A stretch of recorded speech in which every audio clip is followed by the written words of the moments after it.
الحمد لله رب العالمين الصلاة والسلام على خاتم النبيين وعلى آله وصحبه أجمعين أما بعد فأعوذ بالله من الشيطان الرجيم بسم الله الرحمن الرحيم قال الله تعالى في سورة النحل إن الله يأمر بالعدل والإحسان وإيتاء ذي القربى وينهى عن الفحشاء والمنكر والبغي يعظكم لعلكم تذكرون۔ ترجمہ: خدا تم کو انصاف اور احسان کرنے اور رشتہ داروں کو خرچ سے مدد دینے کا حکم دیتا ہے اور بے حیائی اور نامعقول کاموں سے اور سرکشی سے منع کرتا ہے اور تمہیں نصیحت کرتا ہے کہ تم یاد رکھو۔ یہ آیت مبارکہ ہم سب نے جمعے کے خطبوں میں سنی ہے اور اس میں نہایت اہم احکامات خداوند کریم کی طرف سے دیے گئے ہیں۔ ابن مسعود رضی اللہ تعالی عنہ فرماتے ہیں کہ اللہ سبحانہ و تعالی نے ہر ایک خیر و شر کے بیان کو اس آیت میں اکٹھا کر دیا ہے۔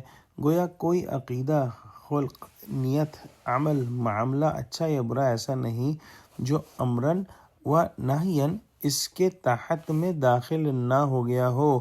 بعض علماء نے لکھا ہے کہ اگر قرآن میں کوئی دوسری آیت نہ ہوتی تو تنہا یہی آیت تبیاناً لکل شیء کا ثبوت دینے کے لیے کافی تھی۔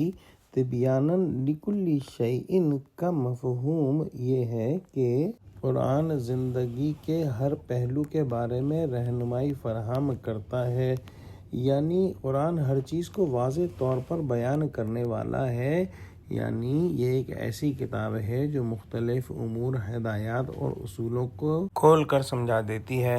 اس آیت کو مکمل طور پر سمجھانے کے لیے ایک مستقل تصنیف کی ضرورت ہے، تاہم تھوڑا سا اندازہ یوں کیا جا سکتا ہے کہ اس آیت میں 3 چیزوں کا امر یعنی حکم فرمایا ہے: عدل، احسان اور ایتاء ذی القربیٰ۔ عدل کا مطلب یہ ہے کہ آدمی کے تمام عقائد، اعمال، اخلاق، معاملات، جذبات اعتدال و انصاف کے ترازو میں تلے ہوئے ہوں، افراط و تفریق سے کوئی پلہ جھکنے یا اٹھنے نہ پائے۔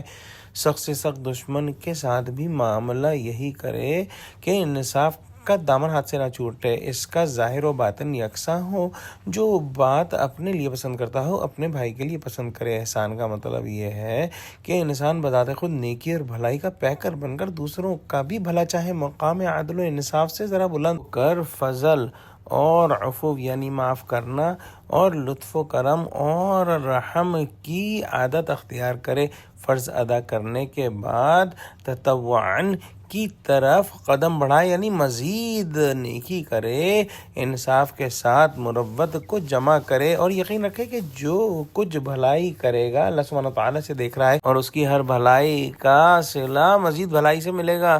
رشتہ دار اور اقارب کے لیے ہمدردی اور مروت و احسان اجنبیوں سے کچھ بڑھ کر ہونا چاہیے۔ صلہ رحم ایک مستقل نیکی ہے جو اقارب ذوی الارحام کے لیے درجہ بدرجہ استعمال ہونی چاہیے۔ گویا احسان کے بعد ذوی القربیٰ کا بھی تخصیص ذکر کر کے متنبہ فرما دیا کہ عدل و انصاف تو سب کے لیے یکساں ہے، لیکن مروت و احسان کے وقت بعض مواقع بعض سے زیادہ رعایت اور اہتمام کے قابل ہیں۔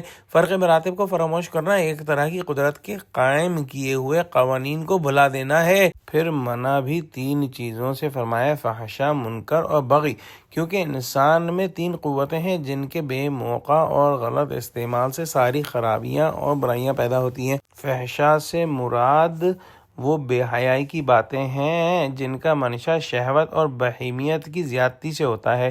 منکر جو ہے وہ معروف کی ضد ہے۔ معروف جو ہے وہ اچھائی انسانی دل کے اندر معلوم شدہ ہے اور اس کے خلاف جو کام کیا جائے وہ منکر ہے، یعنی نامعقول کام جن پر فطرت سلیمیہ اور عقل صحیح انکار کرے۔ تیسری چیز جس سے منع کیا گیا وہ بغی ہے، یعنی سرکشی کر کے حد سے نکل جانا، ظلم و تعدی پر کمر بستہ ہو کر درندوں کی طرح کھانے پھاڑنے کو دوڑنا اور دوسرے کے جان و مال یا آبرو وغیرہ لینے کے واسطے ناحق دست درازی کرنا۔